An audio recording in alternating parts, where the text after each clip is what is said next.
ഇടുക്കി പെരിയാറിലേക്ക് പോയാൽ അവിടെ പെരിയാർ സങ്കേതത്തിലെ പച്ചക്കാനം ബൂത്തിൽ വോട്ട് ചെയ്തത് 2 പേർ മാത്രമാണ്. രജിസ്റ്റർ ചെയ്ത 28 വോട്ടർമാരിൽ 2 പേർ മാത്രമാണ് വോട്ട് ചെയ്യാനെത്തിയത്. പീരുമേട് നിയോജക മണ്ഡലത്തിലാണ് പച്ചക്കാനം വരുന്നത്. പഞ്ചായത്തിലെ അംഗനവാടിയിലായിരുന്നു പോളിംഗ് ബൂത്ത്. പ്രദേശത്ത് മൊബൈൽ നെറ്റ്വർക്ക് ഇല്ലാത്തതിനാൽ ഉദ്യോഗസ്ഥർക്ക് നിരവധി പ്രതിസന്ധികൾ നേരിടേണ്ടി വന്നു. ജെയിൻ, ഈ 2 പേർ മാത്രം അവിടെ വോട്ട് ചെയ്യാൻ എത്തുക, അത് നമുക്ക് ആലോചിച്ചാൽ ഒരെത്തും പിടിയും കിട്ടാത്തൊരു സംഭവമായി തോന്നുന്നു. ആ മേഖലയിൽ ഇതിങ്ങനെയൊക്കെ സംഭവിക്കാറുണ്ടോ?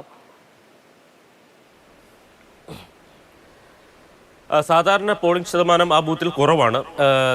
നമ്മൾ കഴിഞ്ഞ ദിവസമൊക്കെ പറഞ്ഞതുപോലെ ഒരു വോട്ടിന് ഇടമലക്കുടിയിലേക്ക് നമ്മൾ ഉദ്യോഗസ്ഥർ നടന്നു പോയി അവിടെ ഒരാൾക്ക് വേണ്ടി വോട്ട് ചെയ്ത കാര്യം പറഞ്ഞു.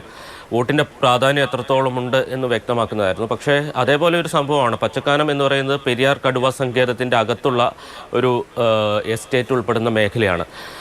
28 വോട്ടർമാരാണുള്ളത്. എല്ലാവരും തമിഴ് വംശജരായിട്ടുള്ള ആളുകളാണ്. പതിറ്റാണ്ടുകൾക്ക് മുമ്പ് പൂർവികരായിട്ട് അവിടെ വന്ന് താമസിക്കുന്നതാണ്.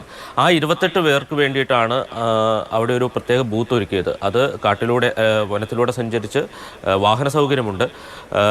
സഞ്ചരിച്ച 6 ഉദ്യോഗസ്ഥർ അവിടെ പോയി ഒരു പ്രത്യേക ബൂത്ത് ഒരുക്കി. അവിടെ മൊബൈൽ നെറ്റ്വർക്ക് ഇല്ല, അതിന് വയർലെസ് സംവിധാനം ഒരുക്കി ഒക്കെയാണ് ഇത്രയും ക്രമീകരണങ്ങൾ ഒരുക്കിയത്.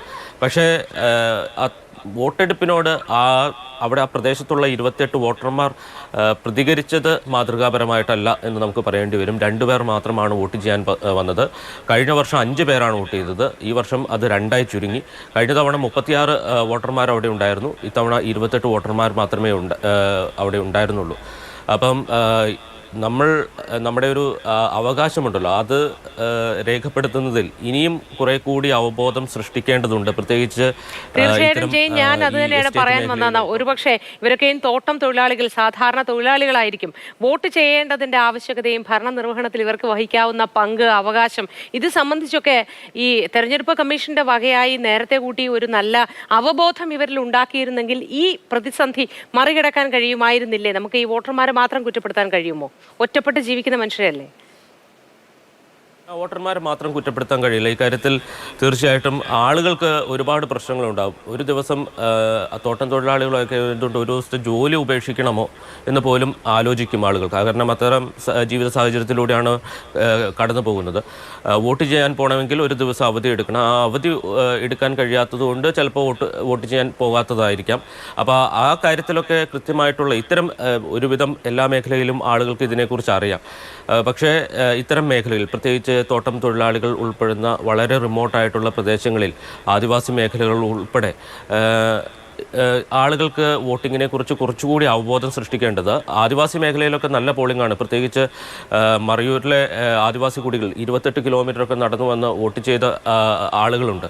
അപ്പം അങ്ങനെയുള്ള ആളുകളുണ്ട്. പക്ഷേ ഒരു ന്യൂനപക്ഷമാണെങ്കിലും ഇപ്പോഴും ഈ ജനാധിപത്യ ഈ പ്രക്രിയയോട് മുഖം തിരിച്ചു നിൽക്കുകയോ അല്ലെങ്കിൽ അതിനോട് സഹകരിക്കാതെ നിൽക്കുകയോ അതിനെക്കുറിച്ച് അറിവില്ലാതെ നിൽക്കുകയോ ചെയ്യുന്ന കുറേ ആളുകളുണ്ട്. കുറച്ചുകൂടി ഇത്തരത്തിലുള്ള ഇപ്പോൾ തന്നെ നമ്മുടെ വോട്ടിങ്ങുമായി ബന്ധപ്പെട്ട് തിരഞ്ഞെടുപ്പിൻ്റെ അവബോധം സൃഷ്ടിക്കാനായി വിവിധ പരിപാടികൾ സംഘടിപ്പിക്കുന്നുണ്ട്.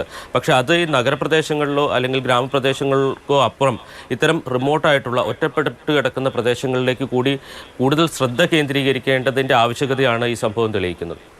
തീർച്ചയായിട്ടും ജെയിൻ.